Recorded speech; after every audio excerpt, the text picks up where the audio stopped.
letter from the Gantry. Cheers, Neil. Yeah, I hope it sets the tone for the rest of the podcast. The joy of football as a commentator and as a fan is that no two games are ever quite the same, but there are often similarities. And I'm sure I'm not the only one, above the age of 30, say, who found themselves comparing Arsenal's third-round FA Cup tie against Manchester United to that epic semi-final replay between the clubs in 1999. The games share an element of history. The first was the last ever semi-final replay, and the recent clash has taken place in the first year replays have been abolished throughout the entire competition proper, therefore impacting the third round. On both occasions, United had a player sent off. Roy Keane back then, Diogo Dalot this time. Arsenal wasted a penalty each time. For Dennis Bergkamp, now read Martin Odegaard. Altay Bayindir replicated the famous Peter Schmeichel spot kick save. Two Manchester United triumphs when they really overcame the odds. United got through to this season's fourth round via a penalty shootout with "this has got to be decided on the day" mandate from the Football Association. In 1999, the decisive moment came courtesy of one of the competition's most unforgettable goals, a venomous shot in extra time at the end of a weaving run from the then 25-year-old Ryan Giggs. Just over 25 years on from that, I was commentating on Ryan's FA Cup involvement in this season's third round. It was a far cry from those wild celebrations at Villa Park towards the end of the last century. As director of football, he was alongside manager Carl Robinson in the Salford City dugout at the Etihad Stadium. Salford, as you all know, were thumped 8-0, but they'd never been this far before in the competition, and that achievement should not be forgotten because of the margin of defeat.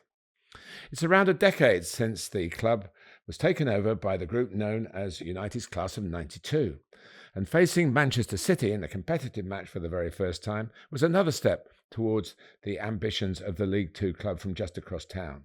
Salford, as a place, incidentally, has been a city for almost 100 years. That surprised me. When the Nevilles, Nicky Butt, Paul Scholes, David Beckham and Ryan took control, they changed the club's shirts to a very Manchester United red. During the commentary, I wondered whether that look, together with the very strong ownership connections with Old Trafford, was a big reason why Manchester City did not let up. Co-commentator Stuart Robson, though, was a voice of reason in my ear, pointing out that several City youngsters were wanting to make the very most of minutes in the first team, and that was borne out by a hat-trick from James McAtee and goals from 19-year-old Nico O'Reilly, and on his debut after a summer switch from West Ham, from Divin Mubama. Jack Grealish was also determined to play himself back into form, and he had a fine game. And Jeremy Doku set the tone right from the off, finishing with 2 goals and 2 assists. Most Premier League teams rang the changes, unless it was an all-top division clash. Usually it's around the midweek fixtures before the big FA Cup weekend, which makes selection difficult for the top-flight managers. This year, it's a full set of midweek games, hard on the heels of the third round. The rotations did little harm. 17 of the 20 Premier League sides are safely through. The only exits, Arsenal, of course, to Manchester United, and West Ham at Aston Villa. Plus the one real shock. Brentford, so brilliant usually at home, knocked out by the club that's bottom of the Championship, Plymouth Argyle, whose reward is a money-spinning tie at home to Liverpool. Thomas Frank, the Brentford manager, only started 4 of the 11, which began the 5-0 win at Southampton a week earlier. I don't like to finish with a gripe because, despite my age, I work in today's world and I recognise current problems in the football industry. But spare a thought for Tamworth.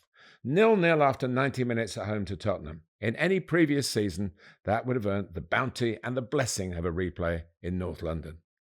Tamworth, a rare part-time club in the full-time standards of the National League. They did the pyramid proud, and after their excellent 90 minutes, deserved the replay reward which the regulations have taken from them. And in doing so, part of the charm of the FA Cup has gone as well.